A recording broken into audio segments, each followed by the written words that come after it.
আজকে এমন একটি জিনিস আপনাদের সাথে শেয়ার করব, যদি এই জিনিস এর আগে না খেয়ে থাকেন ভুলেও কিন্তু খাওয়ার চিন্তা করবেন না, না হলে কিন্তু লোভ সামলাতে পারবেন না। আসসালামু আলাইকুম। অনেক দিন যাবত অপেক্ষা করেছিলাম পুঁই শাকের বিচিগুলো কবে পাকবে। ফাইনালি পেকে গেছে, আমরা পেরে নিয়ে এসেছি। এগুলোকে আমি মাঝখান থেকে কেটে নিয়েছি।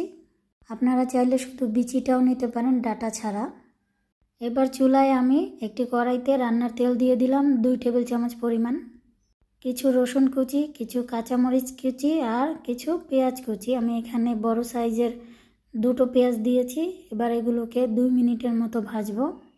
না টেনে পুরো ভিডিওটি দেখার অনুরোধ রইল। দিয়ে দিব স্বাদ মতো লবণ আর 1 চা চামচ হলুদের গুঁড়ো দিয়ে সব কিছু আমি একটু নেড়েচেড়ে মিশিয়ে নিচ্ছি।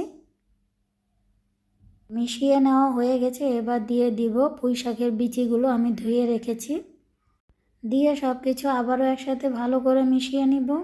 আমার এই ভিডিওটি কে কোত্থেকে দেখছেন অবশ্যই কমেন্ট করবেন, আমি আপনাদের সকলের কমেন্টের উত্তর দিব।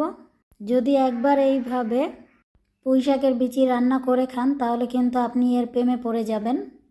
দিয়ে দিচ্ছি পরিমাণ মতো পানি। এবার আবার একটু নেড়েচেড়ে মিশিয়ে নিব। ঢেকে রান্না করব প্রায় 10 মিনিটের মতো। এই তরকারিটা যখন ভাতের সাথে আপনি মুখে দিবেন তখনই বুঝতে পারবেন এর স্বাদ কতটা। যখন আমি এই তরকারিটা দিয়ে ভাতটা মাখাই, ভাতটা এত সুন্দর একটা কালার আসে, লাল একটা কালার, দেখেই মনটা কিন্তু ভরে যায়। আর রান্না করতেও তেমন ঝামেলা নেই। রান্নার জন্য তেমন বেশি কোনো জিনিসেরও প্রয়োজন হয় না। খুব অল্প সময়ে আর অল্প কিছু উপকরণ দিয়ে কিন্তু সহজেই পেট ভরে ভাত খাওয়ার মতো একটা রান্না এটি। আমাদের রান্নাটা কিন্তু প্রায় শেষের দিকে, এখন আমি নামিয়ে নিব।